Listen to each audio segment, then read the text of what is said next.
Hello viewers, welcome to my YouTube channel. आज हम लोग करेंगे एक्सरसाइज 9.1 की क्वेश्चन नंबर 8 से। इससे पहले के क्वेश्चंस मैंने प्रीवियस वीडियोस में आपको दिए थे और आप आगे का क्वेश्चन करते हैं। क्वेश्चन नंबर 8 ले लेते हैं। A statue 1.6 metre tall stand on the top of a pedestal from a point on the ground.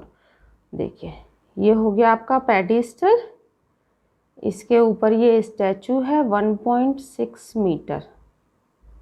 Okay, आगे पढ़ते हैं। जैसा जैसा क्वेश्चन बोलता जाएगा वैसा वैसा हम इसको लिखते जाएंगे इसमें measurements. The angle of elevation of the top of the statue is 60 degree. ये स्टैचू का टॉप है, तो यहाँ से ये पूरा एंगल हो गया हमारा 60 डिग्री।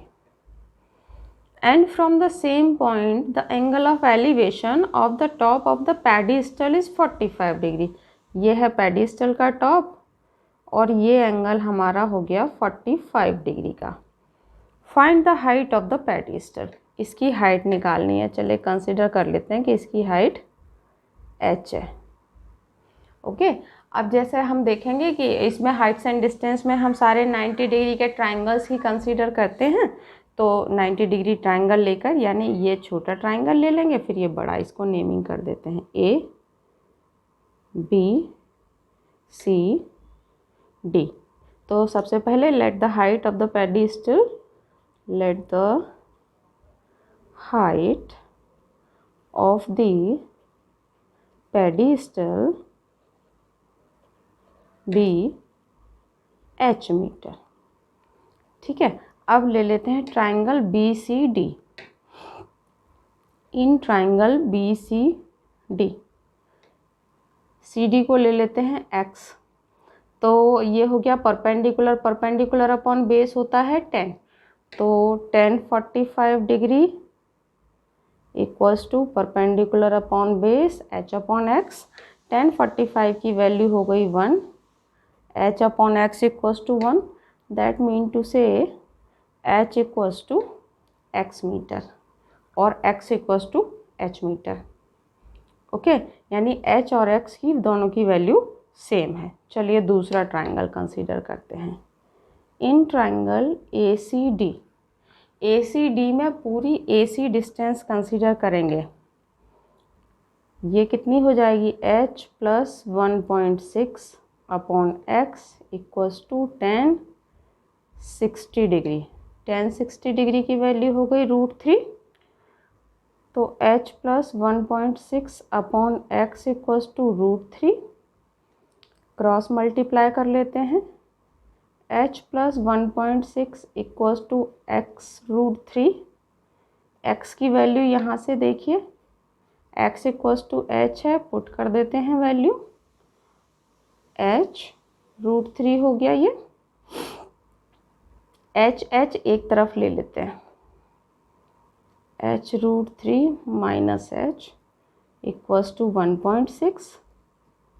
h कॉमन ले लिया, √3 minus 1 equals to 1.6 and h equals to 1.6 upon √3 minus 1। देखिए, अब ये क्वेश्चन आपको थोड़ा सा अजीब इसलिए लग रहा होगा यहाँ पर आंसर अपना, क्योंकि डिनोमिनेटर का आंसर कुछ ठीक नहीं लग रहा है। इसको रेशनलाइज द डिनोमिनेटर कर देते हैं, जो कि आप क्लास 9th में अच्छी तरह से पढ़ चुके हैं। रेशनलाइज द डिनोमिनेटर करेंगे तो h इक्वल्स टू हो जाएगा 1.6 into √3 plus 1 upon a minus B a plus B. A square minus B square, √3 का स्क्वायर हो गया 3, 1 का स्क्वायर 1 ही रहता है, तो 1.6 अंडर √3 प्लस 1 अपॉन 2। 2 से 1.6 कटा 0.8 आ गया, तो h की वैल्यू कितनी आ गई, 0.8 अंडर √3 प्लस 1 मीटर। ये हो गया आपका आंसर। चलिए नेक्स्ट क्वेश्चन की तरफ बढ़ते हैं। The angle of elevation of the top of a building from the foot of the tower। ये हो गई टावर, ये बना ली मैंने building. Angle of elevation of the top of the building from the foot of the tower is 30 degree. ये हो गया 30 degree. And the angle of elevation of the top of the tower from the foot of the building is 60 degree. तो ये angle हो गया 60 degree. If the tower is 50 metre high, इसकी height हो गई 50 metre. Find the height of the building. नीचे की distance को x ले लेते हैं, नेमिंग कर देते हैं। Okay, let the height of the building be h metre. Let the height of the building be h metre. Okay, तो सबसे पहले ट्राइंगल ए बी डी ले लेते हैं। In triangle A B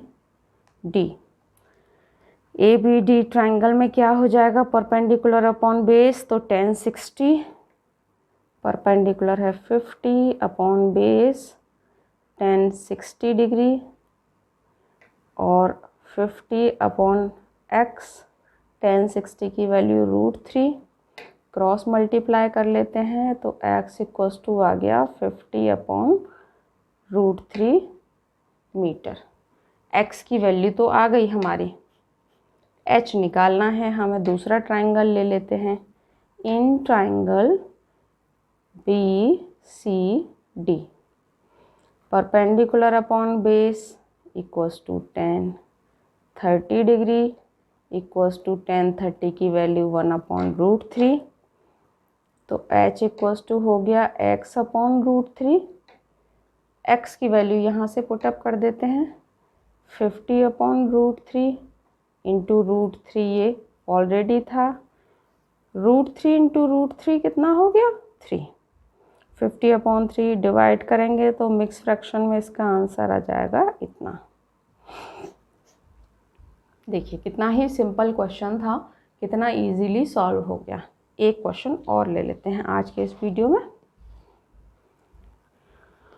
to poles of equal height, तो दोनों की height h ले लेते हैं, opposite to each other on either side of the road which is 80 metre wide.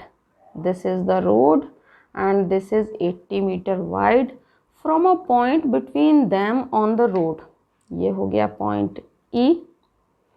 The angles of elevation of the top of the poles are 60 and 30।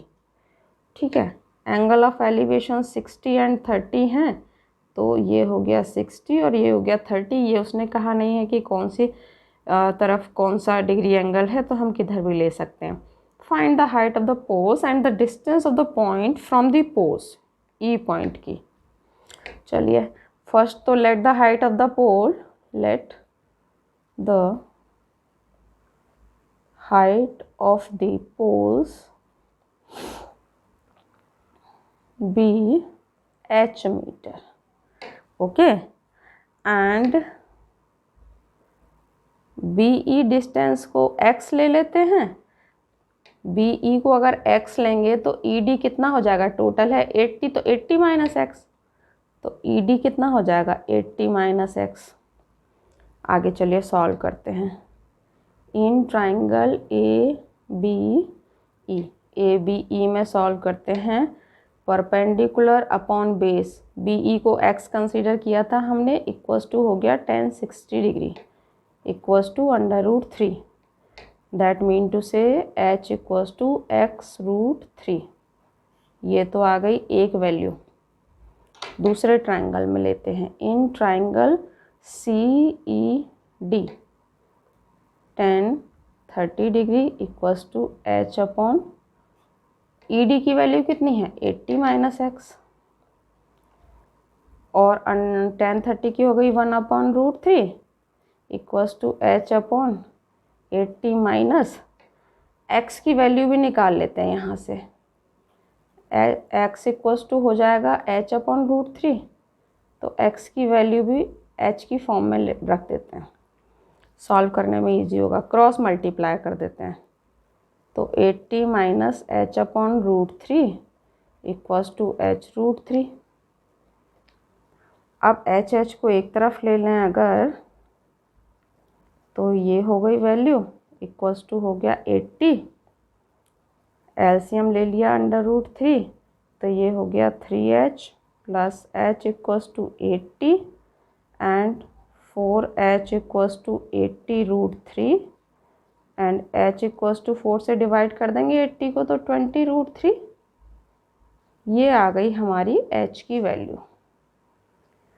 लेकिन हमें तो ये x की वैल्यू भी निकालनी है, तो BE इक्वल्स टू x की वैल्यू कितनी है h अपॉन √3 और h की वैल्यू है 20 अपॉन √3 अपॉन √3 से √3 कैंसिल, तो x की वैल्यू कितनी आ गई 20 मीटर और ED की वैल्यू कितनी आ गई 80 माइनस x, 80 माइनस 20 60 मीटर। देखिए कितना सिंपल है। इतने सिंपल मेथड से आपको कोई, मुझे नहीं लगता कि कोई भी डाउट निकलेगा कि आपको क्वेश्चन में, जहाँ तक है मैं समझती हूँ कि आपको बहुत ही अच्छे से समझ में आ गए होंगे। बहुत ही सिंपल हैं सारे क्वेश्चंस। एंड अगर आपको बेनिफिशियल लगे ये वीडियो तो please like share and subscribe ज़रूर करें, और अगर आपके कोई सजेशंस हों तो मुझे कमेंट बॉक्स में ज़रूर बताएं। Thank you very much for watching my video.